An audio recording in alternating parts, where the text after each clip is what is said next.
Assalamu alaikum, dear students. How are you all? Hope all of you must be fine and doing well. Welcome to the Zoom online summary for class 5 and the subject is General Science.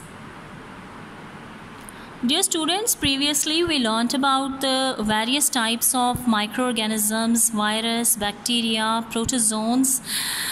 We learnt about the diseases and the harmful aspects of these microorganisms. And we learn in the details of bacteria, that how the bacteria, they are important, how they are beneficial, and how they cause diseases and then become they harmful. Okay, so we also learnt about the protozoans. हमने protozoans के बारे में भी बहुत कुछ पढ़ा था. Protozoans are mostly found under the inside the water, पानी में mostly होते हैं. And if these protozoans are taken in, like with the if we take in along with the water, वही infected water अगर हम पी लेते हैं, then what happens? It can cause a number of diseases. We learnt about the protozoans, that one of the beneficial aspect of the protozoans is that they serve as a food for most of the fish. पानी में होते हैं तो fish का food भी होते हैं. So it's the benefit of protozoans, right? In today's lecture we will learn about the fungi. You know what are fungi? Okay, let me tell you, fungi are both, they can be found both in a unicellular organism and as a multicellular organisms. In the previous lectures I told you about the unicellular organisms. Unicellular organisms are those organisms which are made up of single cell, just one celled organisms. Multicellular organisms are those which are made up of many cells. So fungi can be found as both as unicellular and as multicellular. Second most important thing about the fungi is that a fungi is on the boundary line of both the plants and the animal. इसमें plant की भी properties हैं और इसमें animals की properties भी हैं. Plant की सबसे बड़ी property इसमें ये है that the plant cells outermost जो layer होती हैं उनके cells की, that is called the cell wall. Fungi, if it is taken and if it is observed under the microscope, तो fungi के जो cells होते हैं they have a cell wall around its cells. तो it means कि ये property उसकी plants की जैसी है, इसलिए इसको plant की category में हम डाल लेते हैं फ़िलहाल. लेकिन इसका सबसे बड़ी प्रॉपर्टी जो कि एनिमल्स की तरह है वो ये है कि एनिमल्स अपना खाना खुद नहीं बना सकते. They can not make their own food because they do not have chlorophyll. Fungi are unable to make their own food because fungi do not have chlorophyll. So that is why ये वाली category, ये वाला characteristics जो है ये animal का है. तो fungi can be included in both the plant category and in the animal category. I have drawn the bread for you over there. ये इसलिए because fungi are unable to make their own food. They cannot make their food because they do not have chlorophyll. तो food तो इसने लेना है, energy तो इसने लेनी है, growth तो इसने करनी है, reproduction भी करनी है. What does it do then? It feeds on the ready-made food. जैसे अब ये ready-made food है तो इसको जहाँ कहीं भी यहाँ पे environment अपने लिए suitable लगेगा, it will start growing over this area and it will spread within days. Mostly fungi like wet area, और जहाँ पे darkness हो, जहाँ पे हवा का गुज़र बसर ना हो, जहाँ पे dryness ना हो, जहाँ पे darkness हो, light ना हो, तो this place becomes suitable for the fungi to grow and it can reproduce as well. If you look this fungus under the microscope, तो you will find it like this. ये जो हिस्सा होता है ये ब्रेड के अंदर होता है, ये उसकी रूट्स होती हैं, और ये वाला हिस्सा ब्रेड के ऊपर होता है. लेकिन ये आप पावरफुल माइक्रोस्कोप के नीचे देखेंगे तभी आपको नज़र आएगा.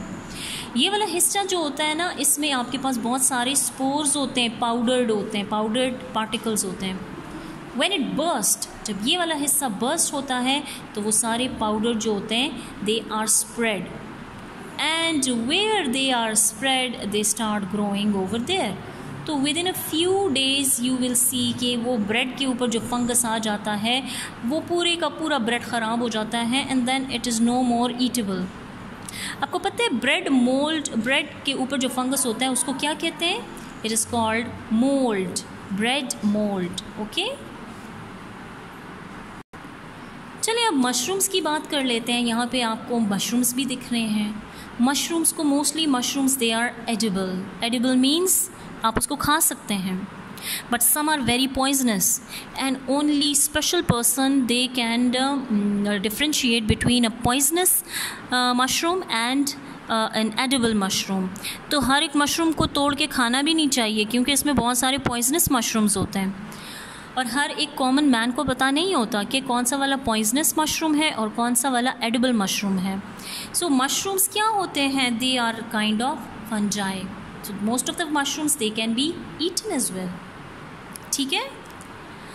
अब फंजाई खाना खुद नहीं बना सकते तो definitely it has to depend upon other organisms for its food.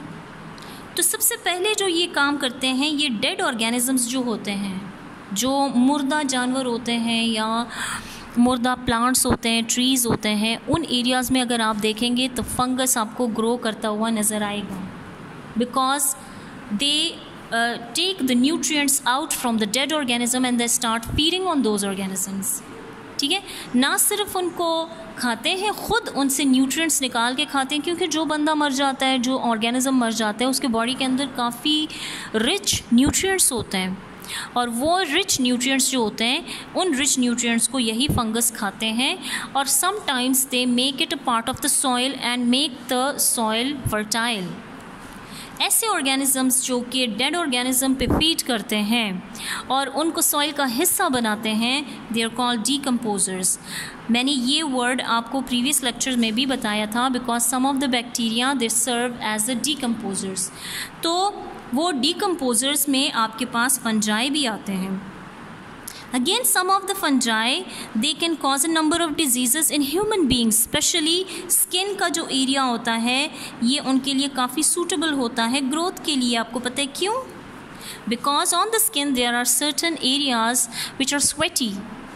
और जो sweaty areas होते हैं, वो गीले areas जो होते हैं, particularly your underarms, the underlegs, between the toes, या तो इन एरियाज़ में और नेक का जो एरिया होता है, गर्दन, यहाँ पे स्वेट जो होते हैं वो मुश्किल से सूखता है, मुश्किल से ड्राई अप होता है. तो ये एरिया जो होता है, it is the most favourite area for the fungus to grow and reproduce.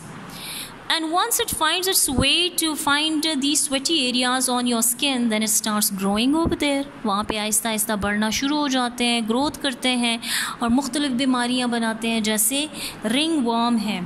Ring worm is a kind of a skin disease जिसमें रिंग जैसा वो होता है, स्ट्रक्चर होता है, वो आपकी गर्दन पे आ जाते हैं और इसमें काफ़ी ज़्यादा इचिंग होती है, ख़ारिश होती है. ठीक है. और ये इचिंग जो होती है, ये एक बंदे से दूसरे बंदे तक लग सकती है. सही है. And the next one is the athlete's foot. Athlete's foot, athlete's on sportsman को कहते हैं who take part in the running competition. And you see that all those sportsmen, they wear sneakers all the time and the socks all the time. So their feet, they are sweaty every time. Every time their feet are sweaty. पसीना होता है तो वो गीली जगह पे इनकी growth ज़्यादा होती है. तो फिर क्या होता है कि उस जगह पे भी फंगस आ जाता है और लिविंग टिश्यूज़ को वो जगह ख़राब कर देते हैं. ठीक है. खाते हैं, उनका फूड वहाँ पे होता है.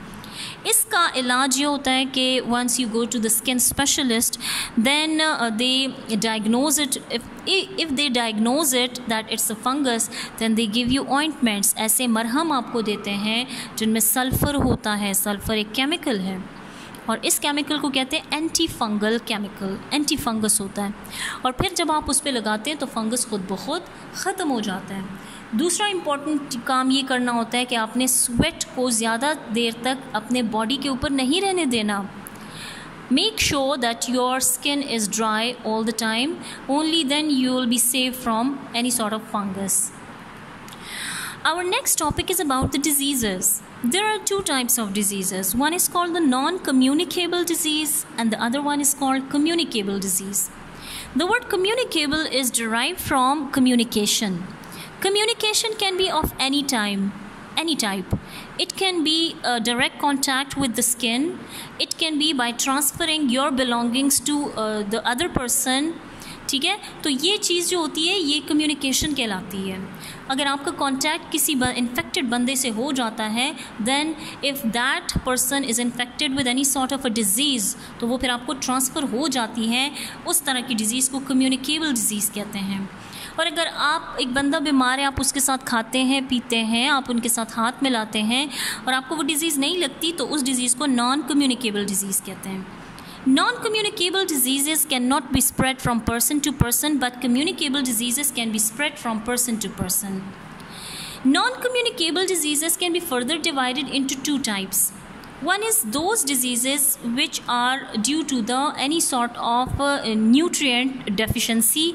तो कोई न्यूट्रिएंट होता है फूड में, पर्टिकुलरली वाइटामिन्स की कमी की वजह से कोई डिज़ीज़ होती है, आईसाइट कम हो जाती है, फ्लू, कोल्ड, ज़ुकाम इसका लगना ज़्यादा हो जाता है। तो ऐसी डिजीज़ेस जो होती हैं वो वाइटामिन्स की कमी की वजह से आ जाती है, और इस वाइटामिन की कमी को हम फिर पूरा कर सकते हैं बाय टेकिंग वाइटामिन्स। तो फिर वो डिजीज़ेस जो होती हैं वो क्योरेबल हो जाती हैं। दूसरी नॉन कम्युनिकेबल डिज़ीज़ की टाइप है वो कि जब बॉडी के अंदर कोई पार्ट काम करना छोड़ देता है या प्रॉपर काम नहीं करता, उससे भी बहुत डिजीज़ेस फैलती हैं, ठीक है, आपके बॉडी के अंदर। तो ऐसे डिजीज़ेस जैसे अगर किसी की किडनीज़ ख़राब हो जाती हैं, किसी को डायबिटीज़ हो जाता है, किसी के ब्लड का प्रॉब्लम होता है, blood diseases, blood regarding diseases होती हैं, तो ये डिजीज़ेस एक से दूसरे बंदे को नहीं लग सकती। आप उनके साथ खा सकते हैं, पी सकते हैं, आप उनके साथ हाथ मिला सकते हैं, अपनी बिलोंगिंग दे सकते हैं। ये डिजीज़ेस नॉन कम्युनिकेबल डिजीज़ हैं। कम्युनिकेबल डिजीज़ेस कौन से होते हैं? जो कि माइक्रो ऑर्गेनिजम्स की वजह से लगते हैं। वायरल डिजीज़ेस, बैक्टीरियल डिजीज़ेस, वो डिजीज़ेस प्रोटोजोन्स वाली diseases, these diseases can be spread from person to person.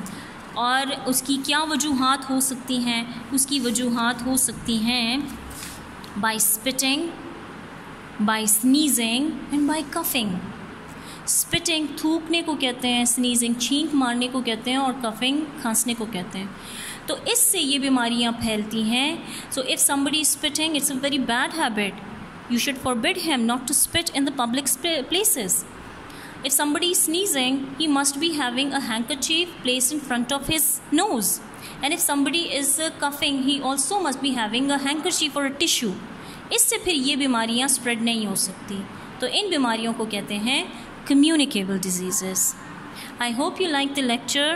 We will meet in the next lecture. Till then, take care and Allah Hafiz.